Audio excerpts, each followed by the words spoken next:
there, and welcome to this, my first episode in my sailing blog for Sailing Rebecca. It's basically about me. My name's Craig. This is Max. Say hi, Max.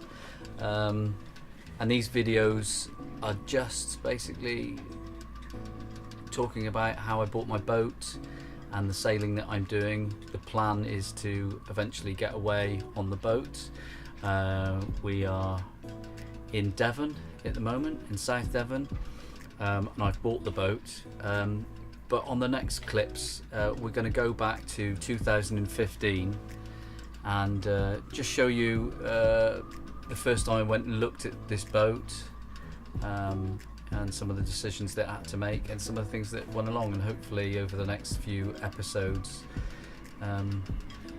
see some of the mistakes I made and some of the adventures that I have, me and Max, on my new boat. So take a look at this clip first, and I'll tell you a little bit more about myself later on. Okay, so today I found myself in Cornwall looking at a 33-foot steel yacht called Rebecca of Helford. She's an ebb tide 33 and she's a cutter.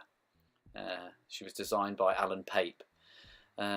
She was built in the year 2000 and she was started to be sailed in 2006, so she's not that old compared to a lot of boats. She's 33 foot long, 26.4 feet along the waterline, 10.5 foot on the beam, and 5.3 foot on the draft. Since then, I first got the idea when I saw a program on the television called New Lives in the Wild by Ben Fogle, and there was a couple on there called Yasna and Rick, who were sailing their boat around French Polynesia at the time, and Ben spent a week with them, and I just thought, I've always wanted to live on a boat and do more sailing, and I just thought that their lifestyle was brilliant, and it got me hooked. And then I looked at some boats and then eventually bought this one. So the next clips are going back to 2016 when I went to look at the boat, and I've learnt quite a lot in the last 2 years. I've done some courses as well, did a VHF course and competent crew, and started learning my day skipper stuff, and I've been out sailing a lot since then. But the clip that we're going to see now is me when I first got the boat. Okay, so I'll catch you later on. And I've had a look through. Colin showed me around all the stuff. She still needs to be sort of put together as such, and he's gone through and let me look at all the documents, etc. It's all a bit overwhelming, really. There's a lot of things to think about, a lot of logistics, how to move it, insurance, how to put the sail back up, where to move it to, where it's going to, jobs that have to be done, the anti-fouling putting on, where you do that, how the boat has to be transported, because at the moment it's in Cornwall, in Colin's driveway. But she is beautiful. She's an absolutely lovely boat. It's just whether logistics are right and whether I can get it all done. Like I said, it's quite overwhelming. There's a lot to think about. I need to get a survey done, obviously, that's the first thing, and think about whether I've got enough money or whether I can borrow enough money to actually purchase the boat. It's quite exciting as well. Obviously there's a lot of things to think about. Okay, so I remember that last clip now. It was a couple of years ago, before I actually bought the boat, and I do seem a bit stressed. But like I said in the clip, it was all a bit overwhelming. I didn't really know what I was doing.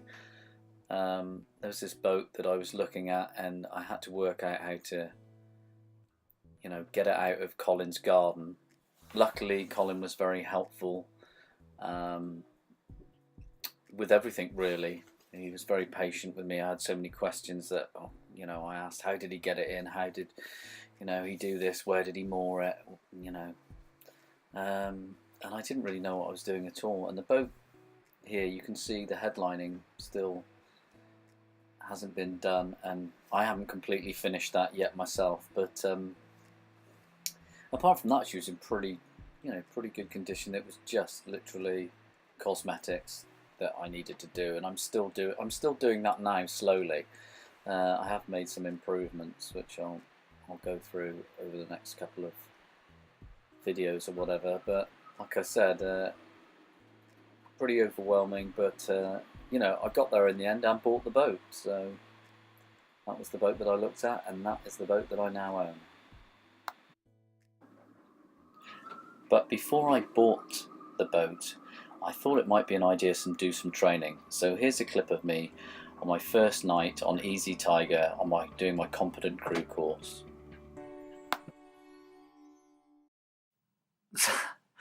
So this is my first night on board Easy Tiger.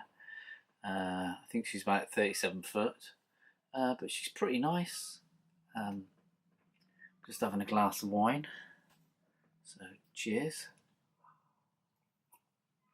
I've got the boat to myself tonight before we sail out into the Solent. And sail out we did. And this is me on Easy Tiger at Hamble Marina. I do recommend, before you buy a boat, that you go out and do some sailing. I think it's pretty obvious, really, but make sure that you enjoy it, and good to do a few courses as well. I obviously had to do my VHF radio course, and I did this course as well, which was my first course, my competent crew, and we sailed out to the Isle of Wight and around the Solent for a few days, and it's a good experience, and I met some really nice people and I had a great time. We had a really good laugh.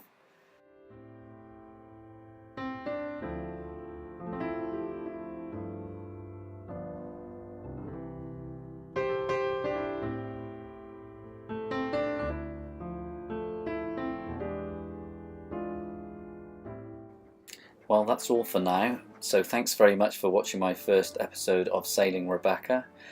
Hopefully next time we'll have some stuff that's a little bit more informative and a little bit more exciting. This is my first one, so I hope you like it, and if you do, please press like and subscribe. And next time I'll be talking about how I moved the boat and the disaster that unfolded when I tried to move my boat from a lane in Cornwall to a marina in South Devon. Okay, again, thanks for watching, and take care, and I'll see you all out there.